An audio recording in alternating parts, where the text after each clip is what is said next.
it's important. So yeah, it's very important. what, love? What, Julia? Did you say something? I just wanted to say that I'm so proud of you. Oh, thank you. I'm very proud of you. You've inspired me so much, because you were like, I'm like, Julia has lost so much weight, you know, has released all of this stuff. And I know right now you've gone through so much, and some of it's come back. A lot of it's emotional. When we deal with our emotional side and our stress, then things start to click, right? Some people cannot gain weight for the life of them.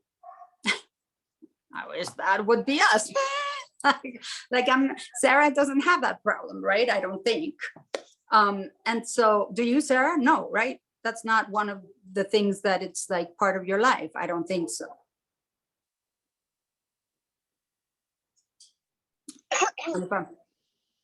And if I'm wrong, let me know.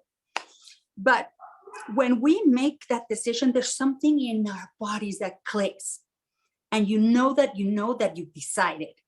It's not that you're telling yourself you've decided, because I fake decided stuff for so many times. It's like, I know the difference between fake deciding and actually deciding. Madhouse, that if weight is not an issue in your life, right? Like not too much or whatever, nothing around weight is an issue with you, right? Like for years, I felt that I was, oh, not anymore. Interesting. We'd like to hear. I'd like to hear about that. Like for years, I thought I was a fat person inside pretending to be thin. So every chance my body could, okay, just like me, I was anorexic when I was 19. Okay, I get it. Did you get any external help to deal with it, or did you just deal with it yourself? Because something clicked in my mind. I saw a picture of someone that looked like a literal skull and bones, and I thought, who is that? That poor girl, she looks terrible. And I look up close and I'm like, wait, that's my boyfriend. And then I look and I'm like, shit, that's me. That's what I freaking look like. And I was like, oh my God. I was about, and you know, a while later I went to the doctor and he told me that I was like this close to just calling it quits, because I was just starving myself, literally anorexic completely. That happened after I went to France and put on so much weight, with the whole emotional thing, whatever. So Sarah, I'm waiting for your answer. Did you get any outside help, or did you? That is wonderful, and confidence building. That is amazing. Well, I'm very, very, very proud of you. And I'm very, very, very proud of Julia. And I have been so inspired by it. And I just decided, okay, that's it. I'm done with this. This is not going to be my life next year. I am not, it's just not, because I don't feel good inside. And it's really irrelevant. You know, it doesn't matter, not even your parents. Yeah, my mom kept telling me you need to eat, but she didn't realize how bad it was. Yeah, people don't really understand.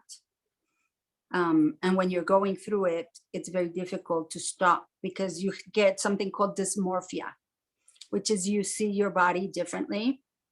And I have a severe case of dysmorphia, which means that no matter how thin I get, I look at myself in the mirror and I feel like I'm mega overweight. Even when people are telling me my head looks too big, I look like an ET because I have a large head, and my body starts shrinking so much that I look disproportionate. But for me, I'm like, I look so good. To about the big head. And it's like, that's not nice to hear that. But then it makes you think, right? It's like, wait a second, if people are seeing that, what are they seeing that I'm not seeing? And that's an issue that today I would like to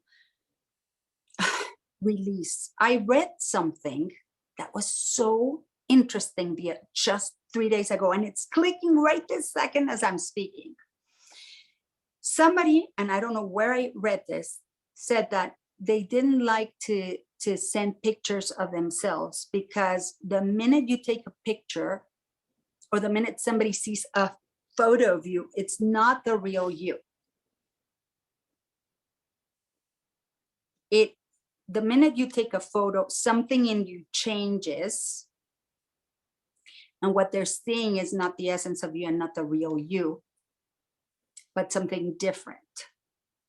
And they gave an example of if you're doing something at home and you're by yourself and you're alone, you're acting a certain way. If somebody's actually watching you and you know somebody's watching you, you're going to behave differently. So it happens with the camera. Okay. So today I wanted to just let go of the way we see ourselves, unless it's glorious and we don't have to let go of it.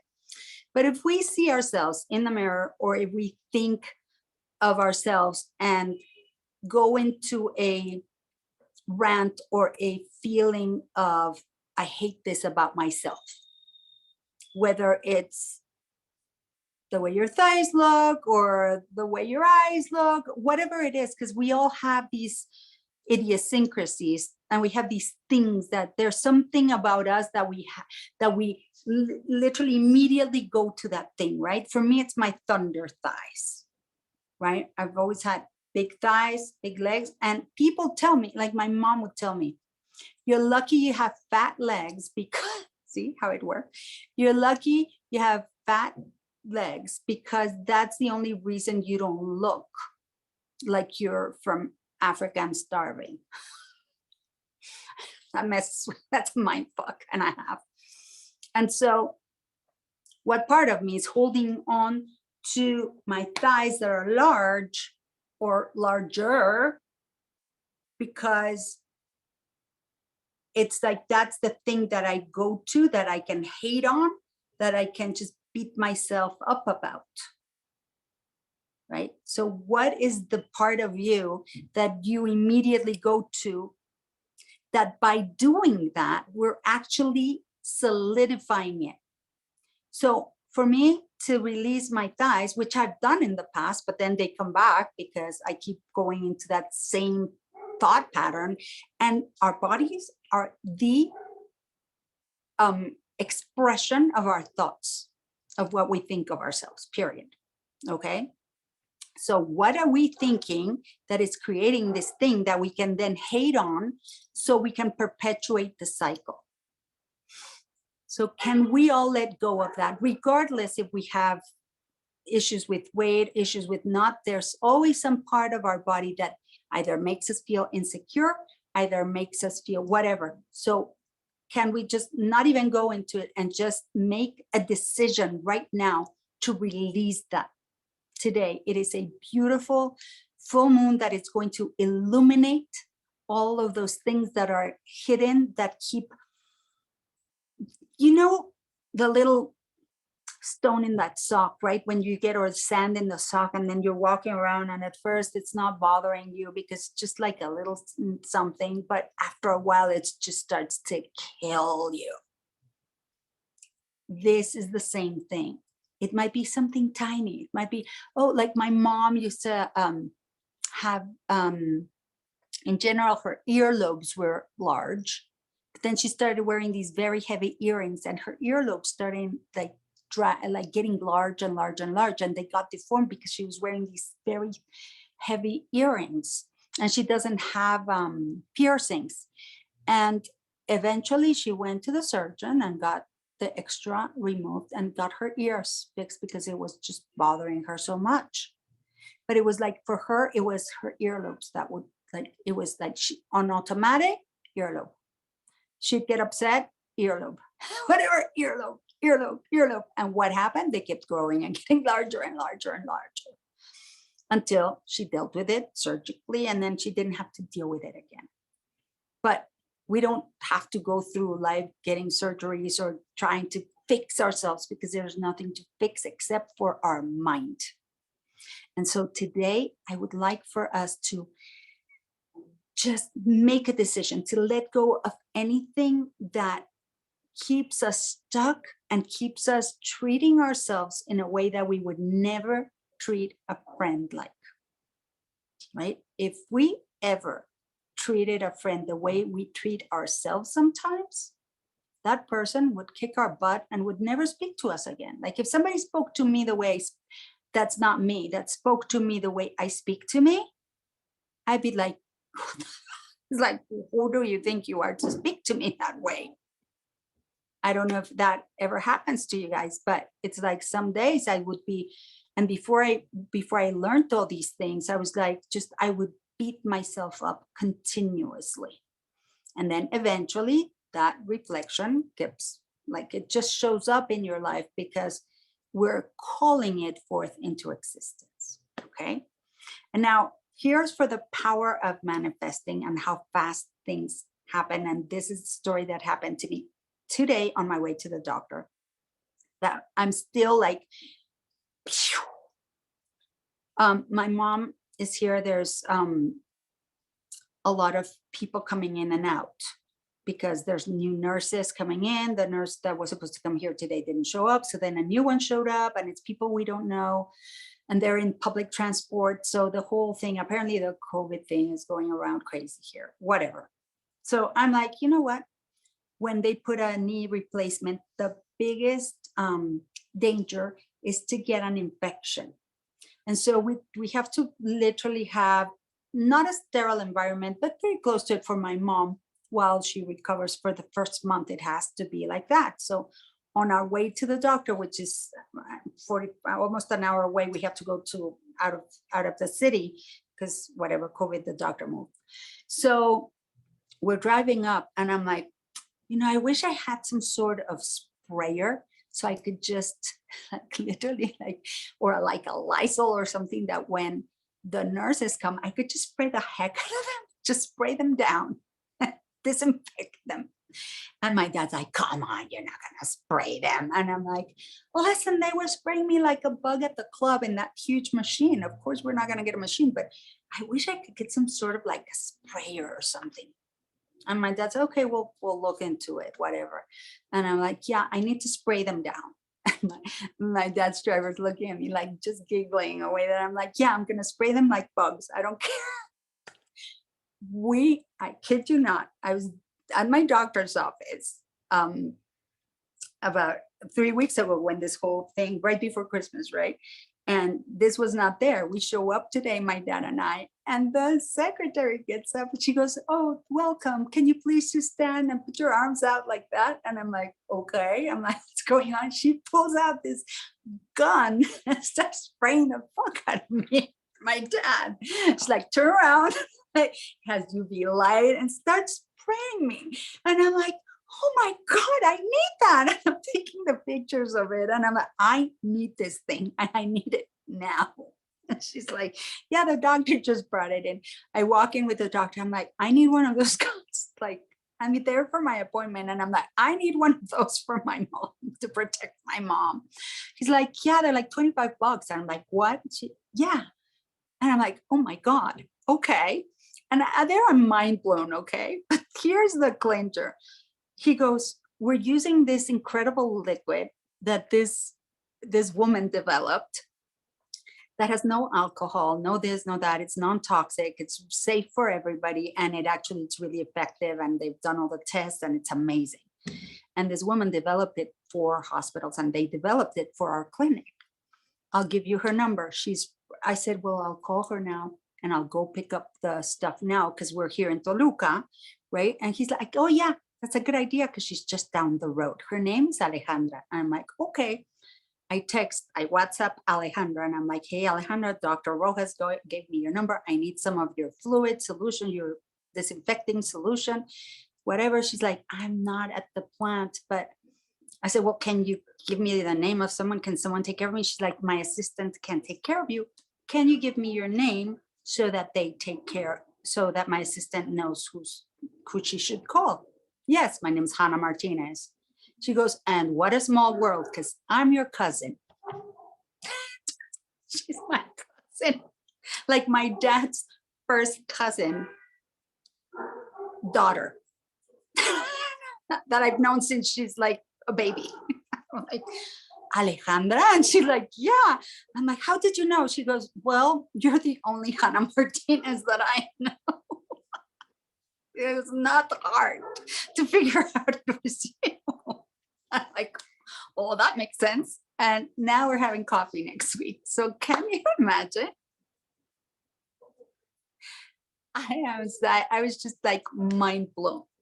So yeah, the minute I said I need a gun, the universe delivered within 20 minutes of me asking for it. I just was like, yeah, I need this for my mom, and it shows up. So what else can we, it's like your parking spot, but I was just like, holy cow. Just like, I'm still like, I think about it, I'm still mind blown. I cannot still, for me, when these things happen, I cannot be like, oh, yeah, this is normal. I can do this all the time. It's happening more and more, but it still surprises me. And I'm so tickled and so giddy that it actually happens, because I really feel so like a magician. I love feeling like a magician. It's like, I am making magic. And my dad, I'm like, Dad, aren't you like shocked? He's like, yeah, what? Does not care. And I'm just like mind blown. And the whole way back, it's like, I just can't believe this happened. And everybody's looking at me like, yeah, it's a coincidence. And like, no, it's no coinkydink. It is magic, people. So, so it is available to us, and the universe is screaming at us that it's available to us. So let me just go ahead,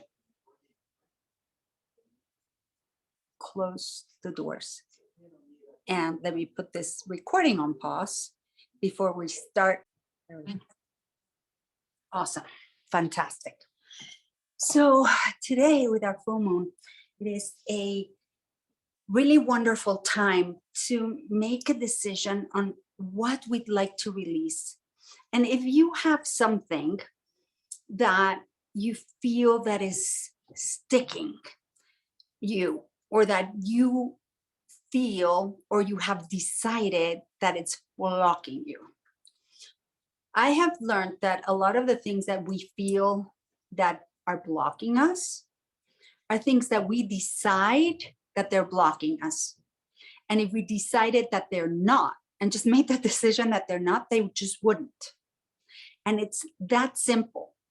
But because it's that simple, we don't believe it, because we have been trained since birth that we need to struggle, that no pain, no gain, that we need to work hard, and that it has to cost us something.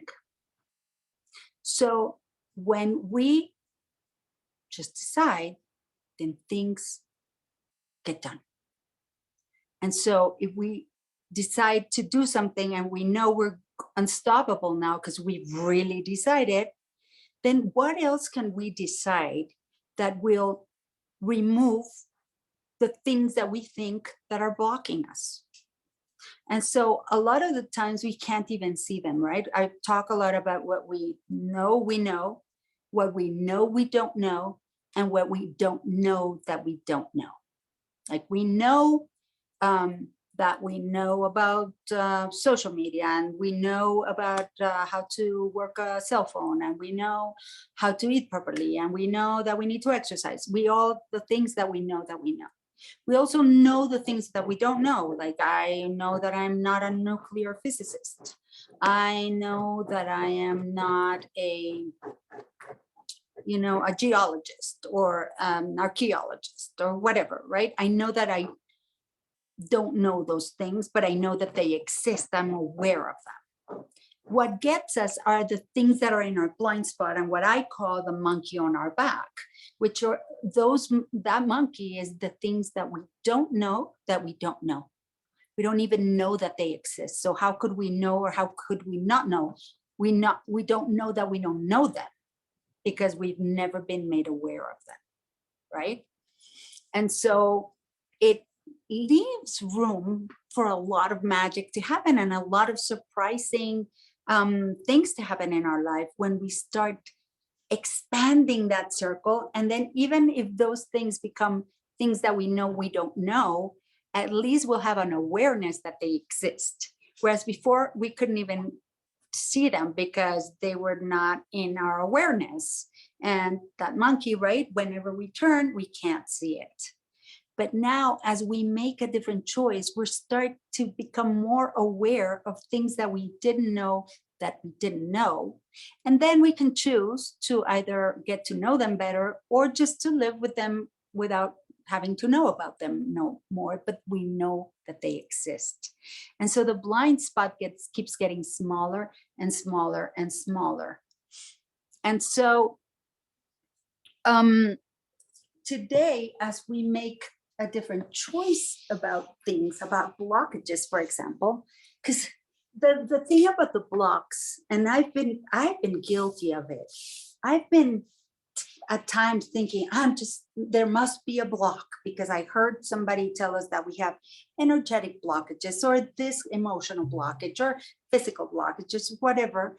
And then I just bought into the story that I was blocked. And then there must be something blocking me. And there must be something in my subconscious that I can't see, that I don't know, that is blocking me, but I want to get rid of it. Right? But what happens? What you resist persists. So the more you think about this block that's blocking you and you want to let it go, but you don't know what the block is because you can't see it, then it just creates the cycle of blockage that, so basically the block becomes you believing that there's a block that you can't see, because there may not even be a block, but because somebody told us something or whatever, or because things aren't happening at the speed that we choose, right? There must be a blockage because things aren't happening. Well, there's also something called divine timing. And there's also something called we may not be ready to receive it yet. And that's why we're not getting it.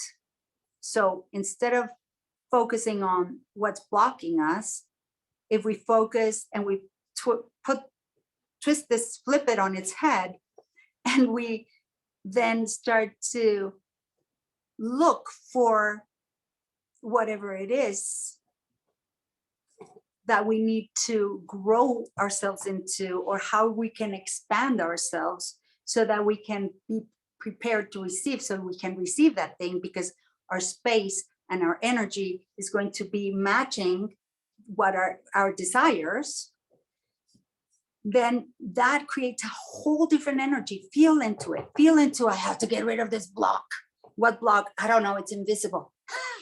Or I am growing myself and I am vibrating every day closer to my desires, so that inevitably I'm going to attract them like a powerful magnet, and they're just going to be going to hit me right in the face.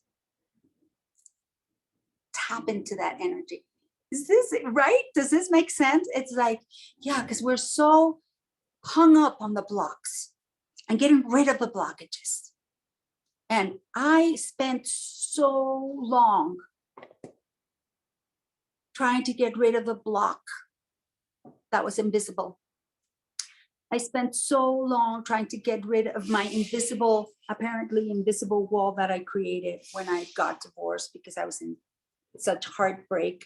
And then I created this invisible wall that didn't allow anybody to get near me. And so my mom was like, you have this invisible wall you've created around you. And I'm like, yeah, Mom, it's invisible. I can't see it. So you're asking me to get rid of something I can't see. I don't know where it is.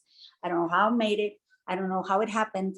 It might be there. It might not be there. But you telling me is just like solidifying this invisible wall that I'm trying to get rid of, and I'm fighting a wall that is not there. And thus, what was making the wall real was my belief of the wall, not the wall itself. The day I let go of that belief, I felt like something just literally melted. But it probably wasn't the wall. It was probably my belief about the wall that I was perpetuating. Because if I go around saying, yeah, I built an invisible wall around me, and that's why I'm not dating, and that's why I don't meet anybody, and that's why I only meet married men, and that's a, okay, well, yeah, you're gonna have fun today. It's like, so where do we believe, like in business, where do we believe, oh no, we're not good at social media, oh my God, and it's the social media, and I don't have enough followers, and that's why I don't have enough income, because I was told by my guru, business guru, or whatever we want to call them, right? Oh, let me read. Okay. Conscious thought, how long can this last? It can't go on forever. And blocked you. Yeah. And you stopped the streak in that moment. Oh, what an incredible insight right now. What an incredible insight. Okay, so, can we release that now? So hold on, let's go deeper. We gotta work with this. This is so perfect. Seriously, my mind is blown. There are no accidents, and I am just like, look at this. I don't know if you can see it, but the little hairs on my arm, I'm just standing up. I have truth bumps all over because this is brilliant. Okay, so let's go back to that moment, the precise moment where you thought, this can't last forever. Okay, and then let's go back to where that belief came from. Go to the last time you remember, or the first thing that comes to you that you remember telling you things are too good to be true, or good things don't last forever, or anything else that you can feel that it's related, that you can think that it, just go to the first thought behind that one. All good things come to an end. Okay, perfect. Did somebody tell you that? Or did something good come to an end and something supported that idea and solidified that pattern? Were you going through something and you're like, oh, I can't believe this ended, and then somebody said, oh, all good things come to an end. So then you started associating every time something ended that was good, and then we start perpetuating that belief, and then it gets imprinted.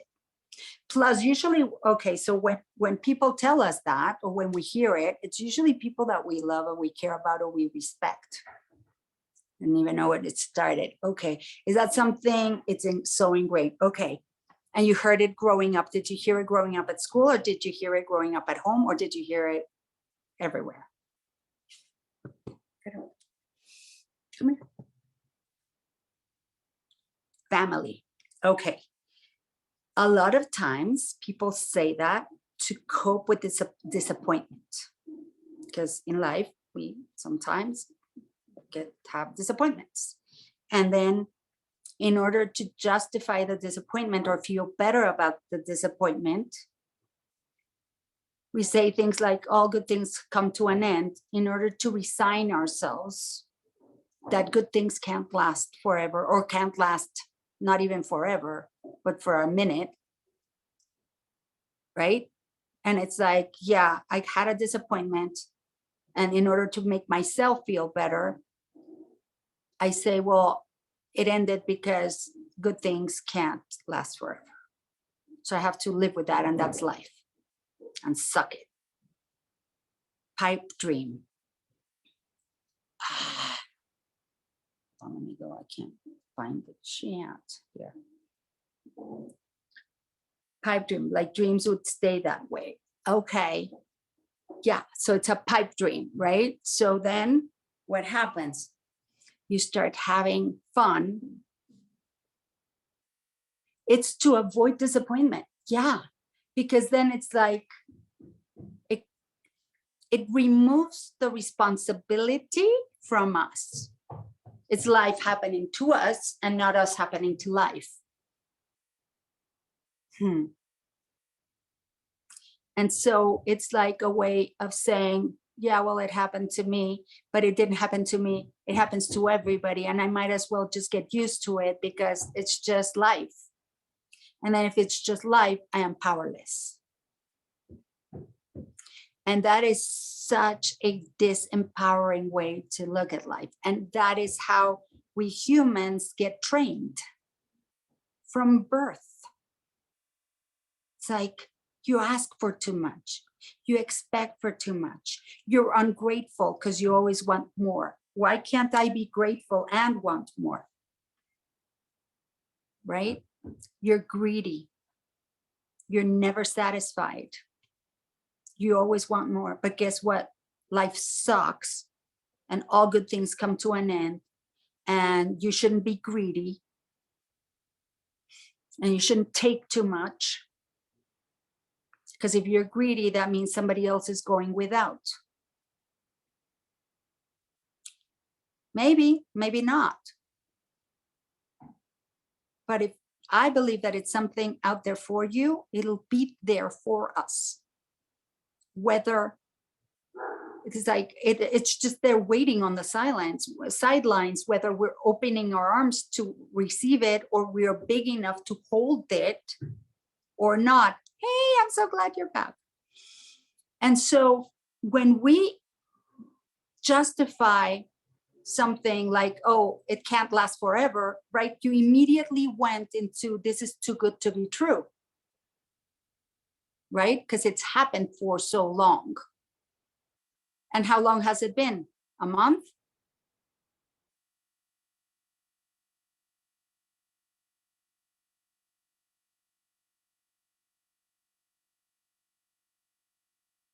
Like 3 months, right? So now you're in shock that it's happening every time for 3 months.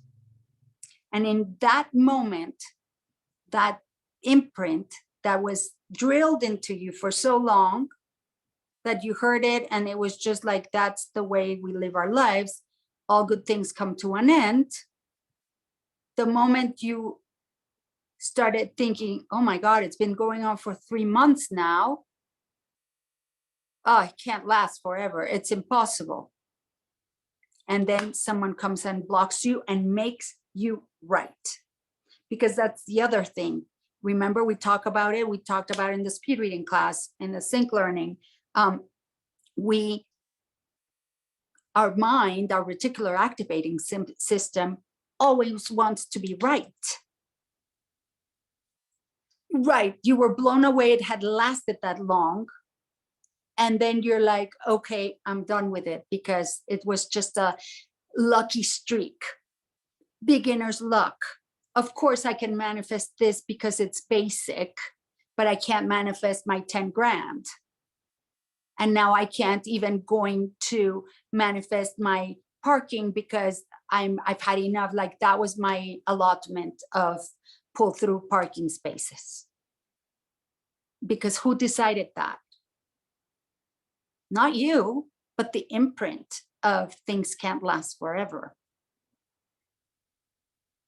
Okay, so when we understand that that's not us, that's the freaking imprint that took over, it's both.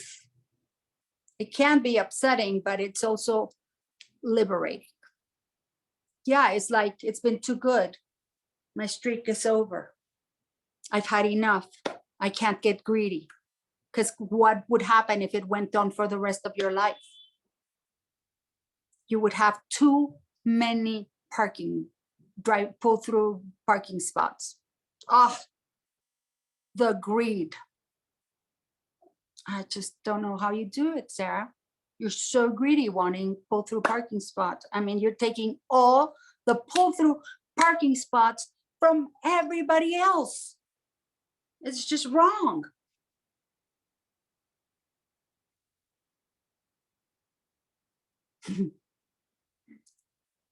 So instead of parking spots, call it money. Ding, ding, ding, ding, ding. We got a winner here. So let's let go of the imprints. But here's how we're going to do it. Now we found this particular imprint that we're going to release. But what if we literally utilized the power of the full moon, which is the sun? It's just the reflection, right? Because the moon is not a source of light. It's the reflection of the sun hitting the moon that we're seeing. We're seeing the light that bounces off. So it's powered by the sun, right? And that light we're seeing is sunlight getting reflected and illuminating. So let's use the power of the sun and the moon that's serving as our mirror to illuminate those things that we don't know that may be blocking us, or have us believing that there's a block that isn't. And so by believing in something, we perpetuate something that we're just creating that's not even there.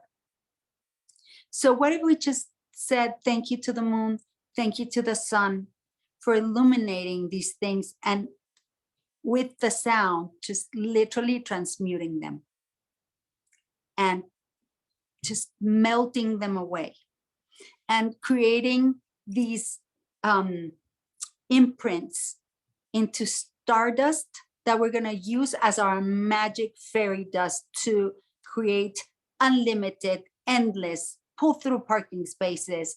And you can call that pull-through parking spaces. You can call that money. You can call it health. You can call it fitness. You can call it whatever it is that you want to call it. Let's take a deep breath and release all this. And 2 more times. And let it all go. Big audible sigh.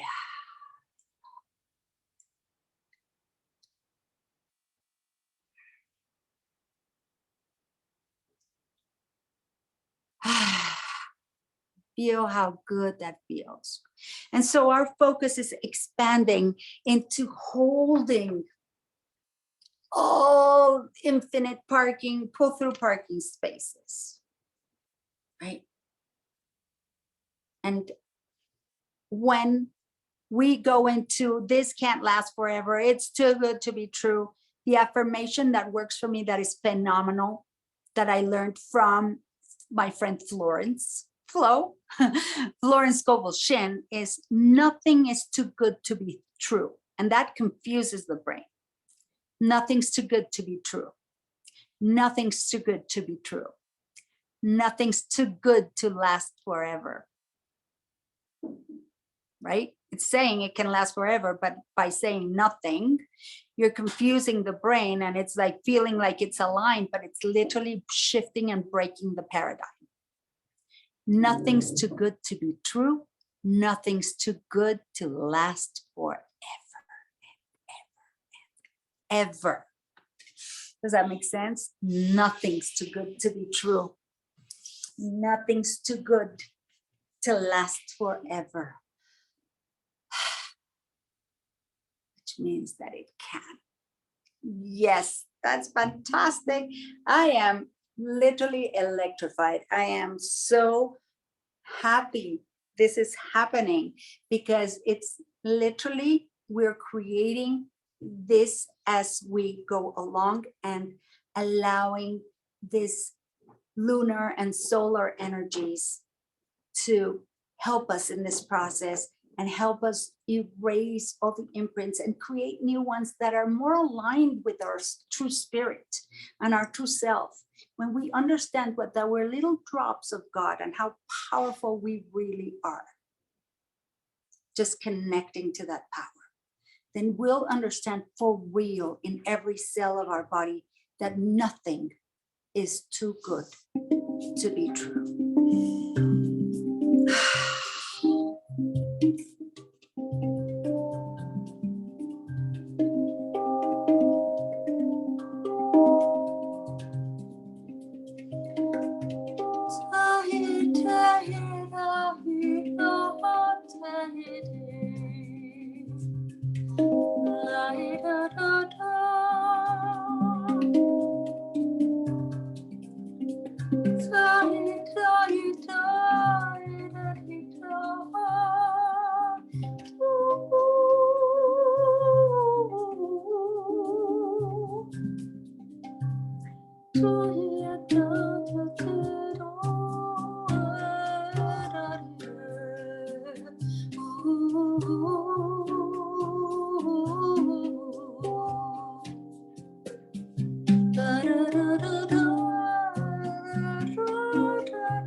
So these things get illumined. Just imagine yourself putting them in trash bags. Don't look at them on the way out.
Go within, go into your heart center. decide to let it go. Decide to let it be easy. Easy peasy, lemon squeezy. That's how it can be. That's how it is. Decide to send your overcomplicating, overthinking, overanalyzing part of your brain on vacation permanently.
Stay in that space, and I feel a little bit of heaviness in the heart center. So give me permission.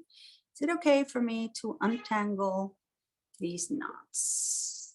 Thank you. Let it all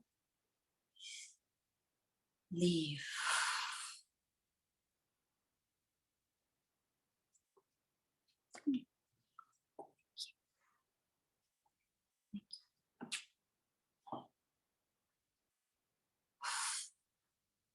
Oh. Cleared away, transmuted. Ooh, feel the truth bombs.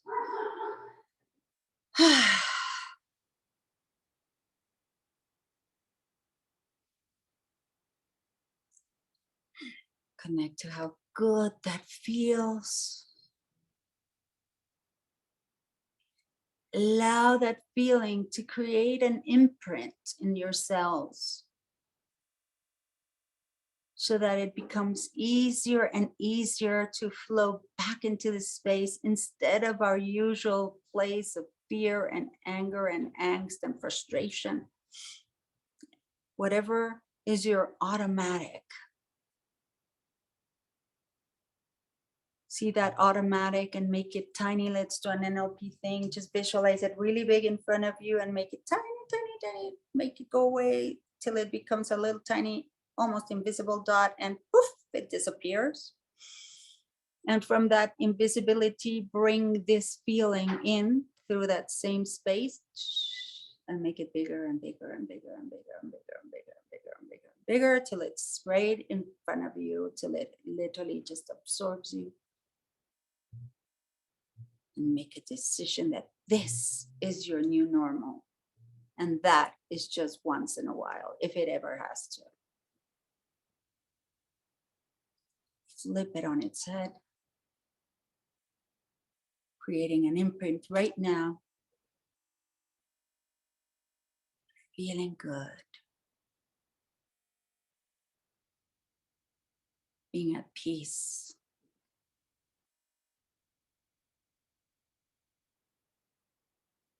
Completely and utterly knowing that God has our back.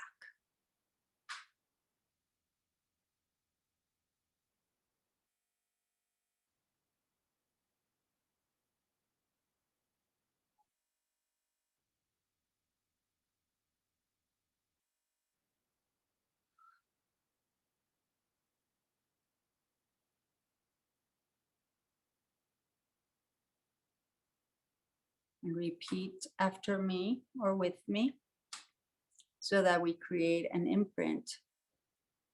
And don't try to analyze it with your brain, because that's the whole point. It jumbles the brain. And it's easier to get through the reticular activating system, or the gatekeeper, aka gatekeeper that doesn't allow new things to come in. Nothing's too good to be true. Nothing's too good to be true. Nothing is too good to be true.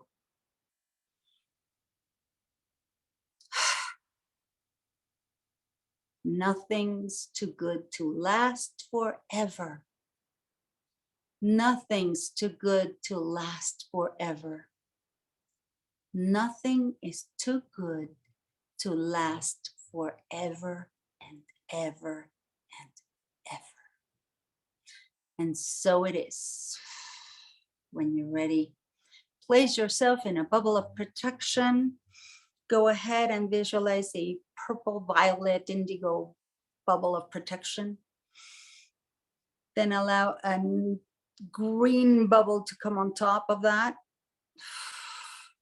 And then bring in a pink with golden hues bubble as a third layer onto your bubble of protection. You pull in your energy, compact it to create a more powerful you, a more unified whole you. And when you're ready, wiggle your toes, rub your palms together, shake it out, and come back.